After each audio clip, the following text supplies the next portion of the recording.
That is absolutely for sure. I certainly want to welcome you all here. I want to thank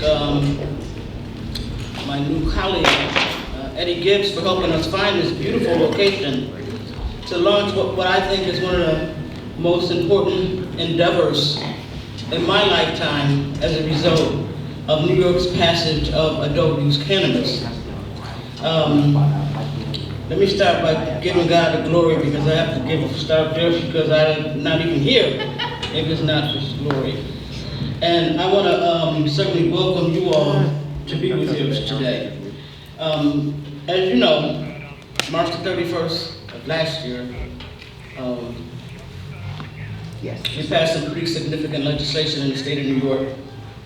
And for me and some of my colleagues, it's a real important opportunity for Black and brown people to gain access to wealth, to gain healthy lifestyles, to understand wellness, and to be able to grow the kind of wealth that they pass on generationally to multiple generations of their families.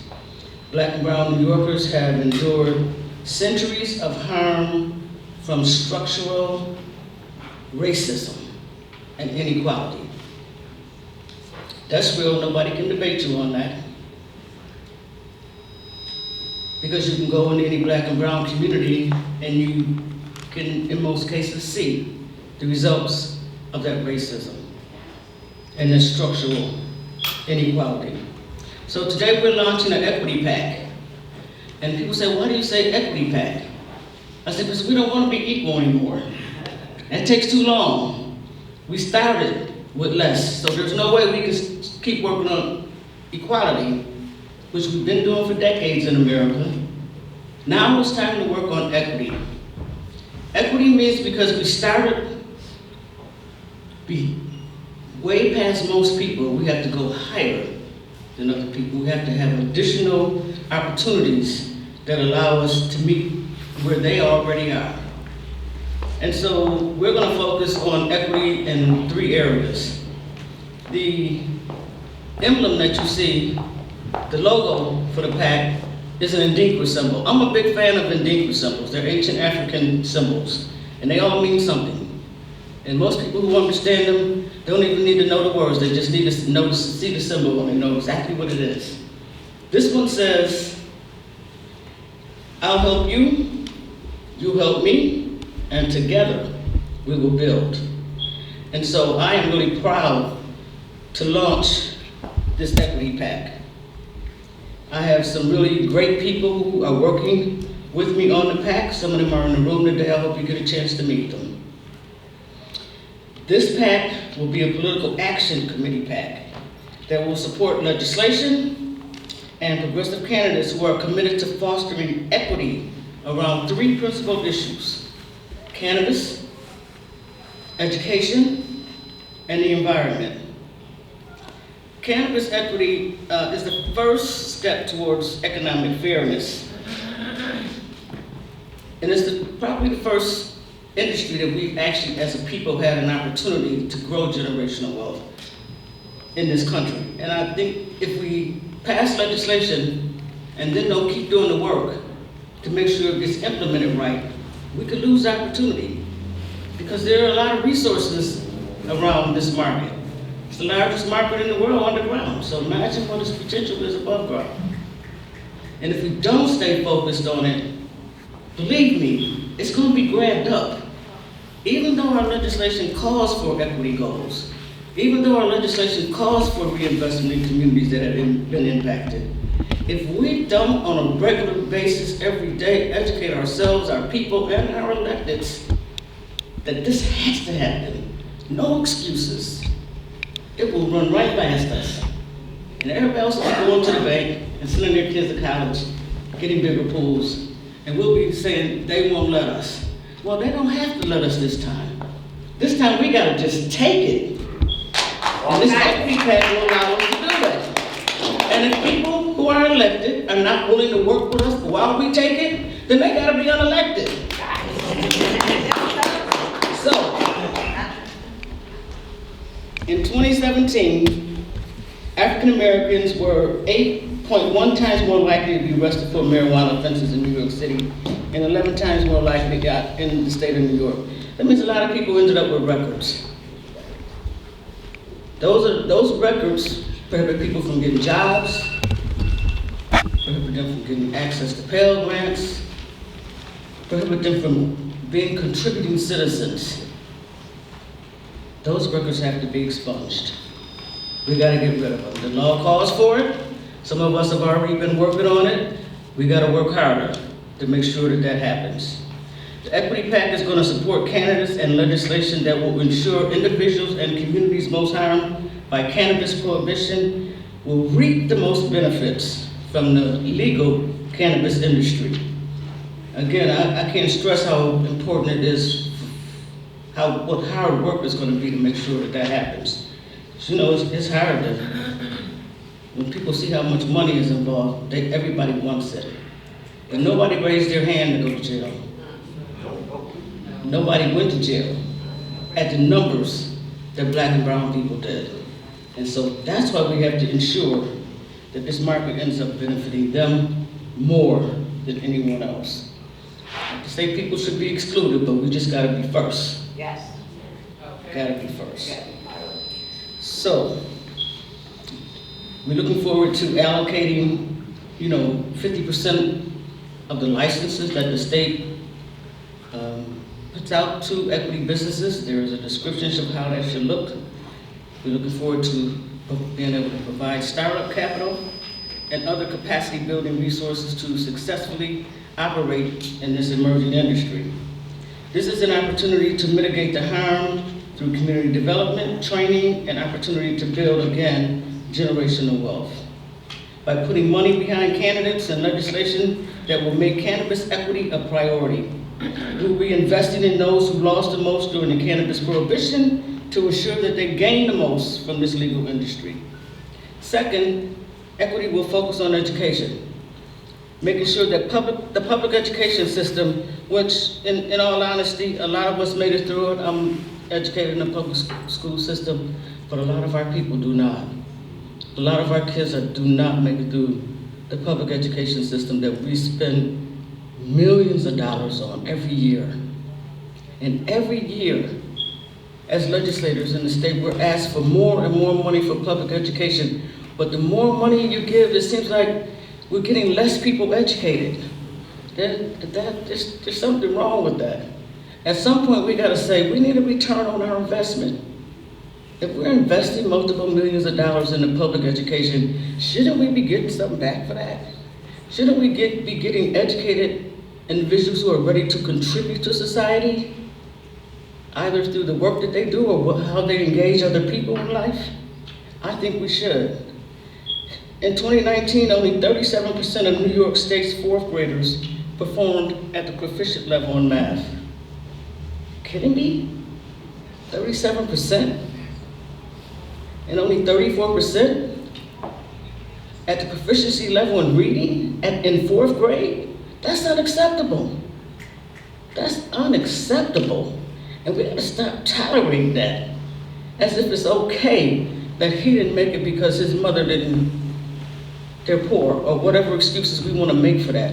No more excuses. There are professionals that work in our public school system. They get paid, although maybe they should get paid more, but maybe they should also put out a better outcome. So I believe, and I think most trained educators do as well, if you go K through 4 in school, and you know how to read, write, and compute at the fourth grade level, when you leave fourth grade, everything else you learn will be built on what you've learned already. It's like you've gotta have this foundation in order to get through the sixth grade, in order to get through the 12th grade, in order to get through college. You've gotta have a foundation. That's where the education foundation happens at. And I think this PAC is gonna take the time to not only educate people, but communities about not being accepted of your kid going to school and spending 12 years in school and not being able to read at the 8th grade level. It's unacceptable, and we have to stop tolerating it. The other piece of the Equity PAC deals with the environment. Y'all know most of us live in the communities that make us the sickest. I live in a community where 70,000 cars go by every day to go to work. Nobody thinks about the impact that it had on the kids who live in that neighborhood. Most of the children who live in and around urban areas have asthma. That's an environmental problem. That could be fixed. Just figure out how to do that. And of course, lead poisoning. Cuba doesn't have to worry about lead poisoning, because guess what? In 1942, they told their industrial complex, you're not going to put lead in paint just because you make it faster and sell it quicker, because it's going to impact our children. But the United States couldn't say that to the business community. They said it was okay for you to make this paint faster, sell it quicker. And they put lead in paint, and we're still dealing with the results of that. Children who are poisoned by lead are impacted neurologically. We can't keep letting that happen. We've got to clean up our environment for our people and for our children. So again, this Equity PAC is about education, environmental justice, and access to the cannabis industry.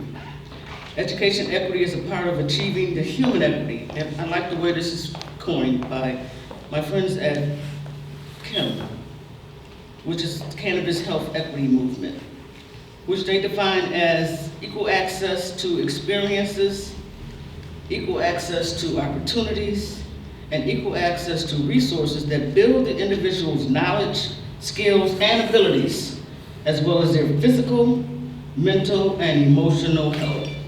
Our children deserve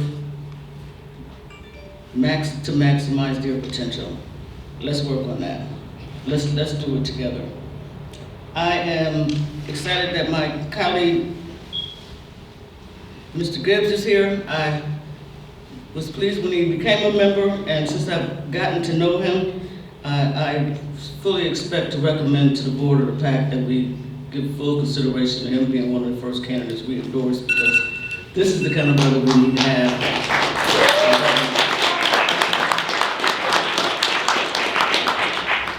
I think New York must be a beacon of progress,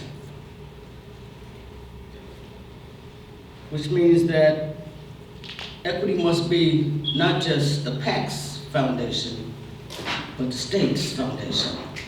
We've got to work towards equity, and we've got to work towards it, more importantly, in these three areas, but in every area of the policy that we put in place. By fighting for equity in education, in the air we breathe, and in every aspect of the legal cannabis industry, the Equity PAC will address our gravest injustices so that we can level the playing field for all New Yorkers. By the way, when we level the playing field for all New Yorkers, we will begin to receive a return on our investment. We won't have to every year need more money to invest in people's lives that we've already invested in about 5 or 6 times. Because we'll be creating the kind of citizen base that can take care of itself and that understands, much like Booker T. Washington said years ago, education is about learning how to live and how to work. Whether you're working for yourself or you're working for somebody else. But if you learn how to live and you learn how to work. I'm excited about that. I hope you all are as well. And if you can join me in a movement like this, then you want to go to www.equitypacnewyork.com. Become a member, become a contributor. Because guess what? Freedom ain't free. It's not free.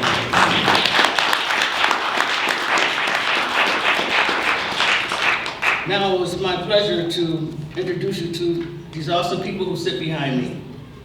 And I mean awesome people who sit behind me. And I want to begin with our Senator, Kirsten Gillibrand. Let's, first of all, just give her a round of applause.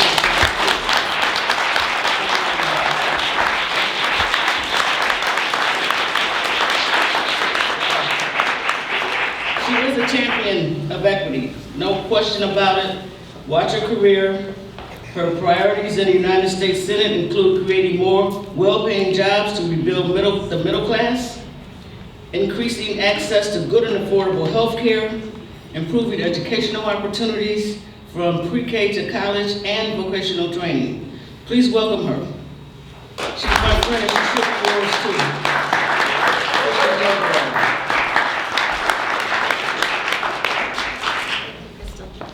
Thank you so much to Crystal Peoples-Stokes for her extraordinary leadership. Thank you for pulling us all together to be here today. I want to recognize our Assembly Member Eddie Gibbs, who I think is doing a great job, and I look forward to my public support of him in the future. I want to recognize our Assembly Member Charles Fall as we celebrate to launch Equity PAC. Now, Crystal couldn't have said it better. Our Majority Leader